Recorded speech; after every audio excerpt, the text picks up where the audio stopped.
जलसे के बीच बीच में से आज़ादी मार्च शुरू हुआ था। वो तकरीबन महीने डेढ़ में 20 लाख लोगों को लाने का, 10 लाख लोग लाऊंगा। और इमरान खान साहब भी लाने में इमरान खान साहब नाकाम हुए। रियाज खान इस टाइम 4 लाख लोग बनते हैं। जी तो अस्सलाम वालेकुम नाज़रीन, जेजे टीवी के प्लेटफॉर्म से मैं आपका अपना भाई सोनू आपकी खिदमत में हाजिर हूँ। नाज़रीन, जैसा कि आपको मालूम है, कल जो इमरान खान साहब ने रावलपिंडी मरी रोड पे जो जलसा किया है, उस जलसे के हवाले से मैंने जो कल वीडियो लगाई थी, उसमें पूरी वीडियो आप देख सकते हैं। जलसे के अंदर, पब्लिक के अंदर, जलसे के ऊपर से और जलसे के बीच बीच में से मैंने वीडियो बनाई है। वो वीडियो जाकर देखें मेरे YouTube चैनल पे। और इस वक्त जो मैं वीडियो बना रहा हूँ वो मैं थोड़ी सी आपसे शेयरिंग करना चाह रहा हूँ इस हवाले से कि इस जलसे के बाद जिस तरह खुल डुल के मीडिया के लोग सामने आए और उन लोगों ने अपनी अपनी राय दी। यहाँ पर मैं आपको बता दूं कि 1 महीना पहले जो लाहौर से जलसा इमरान खान साहब का आज़ादी मार्च शुरू हुआ था, वो तकरीबन महीने डेढ़ में रावलपिंडी में पहुंचा। उसका जैसे कि आपको मालूम है कि वजीराबाद में इमरान खान साहब पर एक हमला हुआ जानलेवा, उसमें वो थोड़े से जख्मी भी हुए, फिर वो बेड रेस्ट पे चले गए हफ्ता डेढ़ हफ्ता। लेकिन उनका जो आज़ादी मार्च था वो शाह महमूद कुरैशी साहब की क़यादत में चलता रहा। कल जैसे कि यहाँ पर इमरान खान साहब रावलपिंडी में पहुंचते हैं और इमरान खान साहब का जो दावा था 20 लाख लोगों को लाने का, वो जो जराए हैं उनका ये बताना है कि इमरान खान साहब इससे पहले जब 2014 में इन्हें धरना दिया था तो उन्होंने कहा था मैं 10 लाख लोग लाऊंगा। और इमरान खान साहब उस टाइम भी 10 लाख लोग लाने में नाकाम हुए थे। और आज भी इमरान खान 2022 में भी 20 लाख लोगों की, इमरान खान साहब ने कहा था मैं 20 लाख लोग लाऊंगा, और 20 लाख लोग भी लाने में इमरान खान साहब नाकाम हुए। यहां पर मैं आपको सबसे पहले इमरान रियाज साहब के बारे में बताऊंगा। जैसा कि आपको मालूम है, इमरान रियाज खान इस टाइम जो है कि बोल के एक बहुत अच्छे, कह लें कि एंकर भी हैं और बहुत अच्छे रिपोर्टर भी हैं। अच्छा, इमरान रियाज साहब का जो तज्जिया है, इमरान रियाज साहब ने जो कल पेशन गोई की है वो ये की है कि अगर आप खाली टूल प्लाजों के, जो टूल प्लाजा है उसका अगर आप पर्चियों का तखमीना लगवाएं तो ये 1 लाख से ऊपर जो गाड़ी है वो केपीके से कहां इंटर हुई है? रावलपिंडी में, इस्लामाबाद में। केपीके में 1 लाख गाड़ी, केपीके से 1 लाख गाड़ी कहां इंटर हुई है? टूल प्लाजे से रावलपिंडी इस्लामाबाद में। इमरान रियाज साहब का कहना है जी कि इससे भी ज्यादा गाड़ियां हैं और ये सारी गाड़ियां थी पीटीआई की। तो यहां पर मैं इमरान रियाज साहब को यहां पर बताना चाहता हूं कि इमरान रियाज साहब, अगर आप सारा दिन टूल प्लाजे पे बैठे ना तो इससे ज्यादा गाड़ियां डेली पेशावर से, केपीके से इन आउट होती हैं। और वो सारी गाड़ियां जो टूल प्लाजे से, पेशावर से, केपीके से, यानी कि इस्लामाबाद में इन हुई हैं, वो सारी इमरान खान साहब की नहीं थी। उसकी वजह यह है कि अगर बकौल आपके इमरान रियाज खान साहब के, बकौल आपके, अगर 1 लाख गाड़ियां वफाक में यानी कि इस्लामाबाद में इंटर हुई हैं, फिर आप जो है एक गाड़ी में 4 सवारियां भी लगाए ना तो ये जी 4 लाख लोग बनते हैं, ठीक है।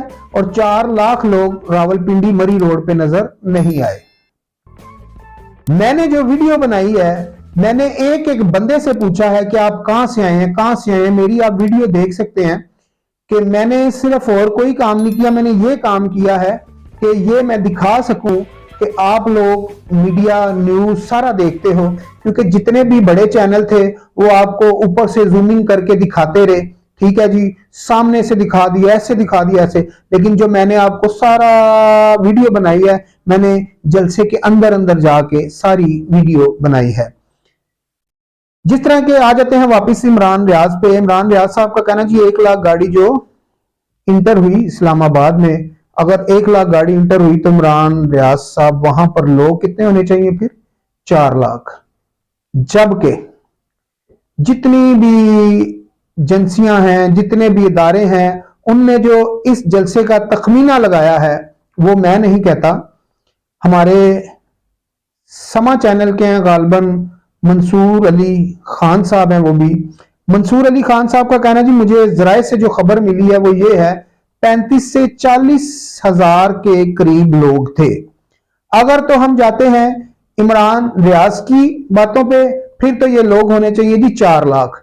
अगर जाते हैं हम मंसूर अली खान की उस वीडियो पे जो कल उनने अपने व्लॉग में बताया है कि 35 से 40 हजार लोग उनने अपने जराए से उनको जो खबर मिली है वो ये थी कि 35 से 40 हजार लोग कल इमरान खान साहब के जलसे में मौजूद थे।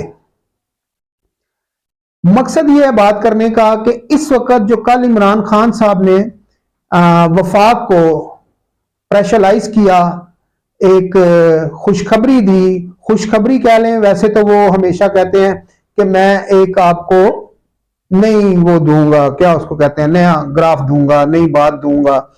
तो इमरान खान साहब ने जो कल अपने जलसे में बहुत बड़ा चौका कह लें या छक्का कह लें, कल जो इमरान खान साहब ने चौका छक्का रावलपिंडी के जलसे में मारा है वो ये था कि इमरान खान साहब का जो 1-1.5 महीने से जो कोशिश थी, जो भागदौड़ थी, इमरान खान साहब की भागदौड़ और कोशिश ये थी कि उनने इस इंपोर्टेड हुकूमत को गिराना है।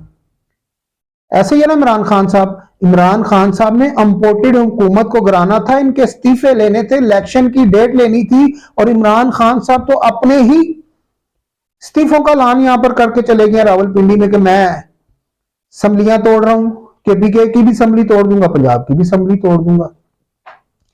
यहां पर हम आपको बता दें, अगर इमरान खान साहब पंजाब की असम्बली तोड़ते हैं तो इमरान खान साहब के पास जो सीटें हैं ओरिजिनल पीटीआई की, वो हैं एमपीए की जो सीटें हैं इमरान खान साहब के पास पंजाब असम्बली में, वो हैं 180 और नून लीग के पास यानी कि पीडीएम के पास भी जो सीटें हैं वो हैं 180। अच्छा, इन दोनों जमातों के पास 180 का वो कह लें कि सीटें हैं और यहां पर बीच में हीरो कौन बन जाता आके, चौधरी बरादरान, चौधरी शुजात साहब, चौधरी परवेज अलाई साहब, मोनस अलाई साहब। मोनस अलाई साहब ने कहा जी हमें, कल ही मोनस अलाई साहब का एक मैसेज आया, मोनस अलाई साहब ने कहा जी हमें तो जब भी इमरान खान साहब ऑर्डर देंगे तो हम ये असम्बलियां तोड़ देंगे। वहां से आज जो है चौधरी परवेज अलाई साहब का भी एक बयान सामने आ जाता है। चौधरी परवेज अलाई साहब ने भी कहा जी हम ये असम्बलियां जब इमरान खान साहब कहेंगे तोड़ देंगे। तोड़ दो भाई, नुकसान किसका है? और भाई पहले इस टाइम इमरान खान साहब के हाथ में कुछ नहीं है। ये असम्बलियां अगर वो केपीके की असम्बली तोड़ते हैं, फिर इधर से आप लोग असम्बली तोड़ते हैं पंजाब की, तो आपके हाथ में रह क्या जाएगा? पहले ही आप जो है इस अवानों में नहीं बैठ रहे, इस असम्बली में नहीं बैठ रहे आप वफाक में, फिर आपके पास बाकी रह क्या जाएगा? कम से कम अपने आप को मजबूत रखें और ये असम्बलियां अपने पास रखें और जो हुकूमत पंजाब की केपीके की आपके पास है उसी से आप मजबूत हैं, उसी के प्रोटोकॉल में आप इधर उधर घूम रहे हैं, उसी की जो है ये जो पंजाब की पुलिस है, जो सिक्योरिटी है, उसकी वजह से आप अच्छे खासे सिक्योरिटी के साथ फिर रहे हैं, उसके बाद आपको कोई नहीं पूछेगा। यहां पर हम आपको बता दें कि राना सनावला साहब ने भी छोटी सी हमें बात की, राना सनावला साहब की भी यहां पर बात शेयर करनी होगी। राना सनावला साहब ने कहा जी ये सारी गीदड़ धमकियां हैं, ये कभी भी नहीं असम्बलियां तोड़ेगा, ये बहुत मक्कार शख्स है, ये इमरान खान साहब के बारे में कहा जी राना सनावला साहब ने। तो बिलावल भुट्टो साहब ने भी कहा जी ये कभी भी असम्बलियां नहीं तोड़ेगा, इमरान खान कभी भी असम्बलियां नहीं तोड़ेगा। राना सनावला साहब का यह कहना है कि जब इमरान खान ने हेलीकॉप्टर से ऊपर से दौरा किया कि यार ये तो चंद हजार लोग हैं, ये मैं नहीं कह रहा भाई, राना सनावला साहब ने कहा है। राना सनावला साहब का कहना था कि इमरान खान साहब ने जब अपने हेलीकॉप्टर से ऊपर से देखा ये तो चंद हजार लोग हैं, तो जो परवेज अलाई है, जो केपीके के वजीर आला हैं, ये तो यहां पर बंदे लाने में नाकाम हो गए हैं। फिर इमरान खान साहब ने उनको डराया धमकाया कि मैं असम्बलियां तोड़ दूंगा, तुम लोग तो बिल्कुल काम ही नहीं करते। ये जो धमकी थी ये वफाक को नहीं थी, ये कहना है राना सनावला का कि ये जो धमकी थी इमरान खान की, मैं असम्बलियां तोड़ दूंगा पंजाब की और केपीके की, ये धमकी वफाक को नहीं दी गई, ये उनको दी गई है जो पंजाब में केपीके में वजीर आला है। अफसोस के साथ कि 5-6 माह की बात है कि इमरान खान साहब अगर आराम से बैठ जाएं तो आईनी तरीके से आपको इलेक्शन की डेट मिल जाएगी। कुछ लोग यहां पर यह भी कह रहे हैं कि ये इमरान खान साहब का जो लॉन्ग मार्च था ये आर्मी चीफ की तैनाती के हवाले से था कि वो कभी भी इमरान खान साहब ये नहीं चाहते थे कि जो आसम मुनीर साहब हैं वो आर्मी चीफ आए, बाकी कोई भी आ जाए। ठीक है, ये सारी जो एफर्ट है इमरान खान साहब ने इस चीज के ऊपर की कि ये वाला जो आर्मी चीफ है वो नहीं आना चाहिए, बाकी जो मर्जी आए। क्योंकि इससे पहले भी काफी सारी वीडियो इस चीज के ऊपर चल चुकी है कि इमरान खान साहब क्यों नहीं चाहते थे कि आसम मुनीर इस फौज का आर्मी चीफ आए, क्योंकि आसम मुनीर का और इमरान खान साहब का जो मसला है वो ये था कि आसम मुनीर साहब ने कुछ पंजाब में कुछ ऐसे मामलात थे, कुछ ऐसी करप्शन थी जो इमरान खान साहब ने पकड़ी, सॉरी इमरान खान साहब का कह रहा हूं कि आसम मुनीर साहब ने कुछ पंजाब से करप्शन पकड़ी और उसके हवाले से उस करप्शन में जिन लोगों का नाम आया उसमें एक तो मैडम फरा गोगी थी, उस्मान बुजदार साहब थे और मैडम बुशरा बीबी का भी नाम आ गया जो इमरान खान साहब की एहलिया है। उसके हवाले से ये जो सारी एफर्ट थी इमरान खान की, ये थी आसिम मुनीर, जनरल आसिम मुनीर के हवाले से कि वो जनरल आसिम मुनीर जो है वो जी भाई जी जनरल ना बन जाए, आर्मी चीफ ना बन जाए। वो तो पहले से मेरी उसने जो है क्या कहने उस्मान बुजदार की, फरागोगी की और बुशरा बीबी की करप्शन पकड़ी है और फिर हम इसकी ज्यादा में ना आ जाए। क्योंकि आसम मुनीर साहब को जाहिर बात है उस टाइम का भी गुस्सा होगा, लेकिन कहते हैं कि आसम मुनीर साहब एक अच्छे इंसान हैं, कुरान हिफज हैं और कुरान हिफज भी किया हुआ उनने, और वो अदले और बदले की जो है इसमें नहीं आएंगे, अपना बदला नहीं लेंगे, वो इसमें नहीं इन मामलात में आएंगे क्योंकि वो एक दीनी बंदा है। आसम मुनीर साहब जो अब आर्मी चीफ 2 दिन के बाद बनने जा रहे हैं, क्योंकि कमर जवेद बाजवा साहब के 2 दिन रह गए, 2 दिन के बाद नए आर्मी चीफ आ जाएंगे।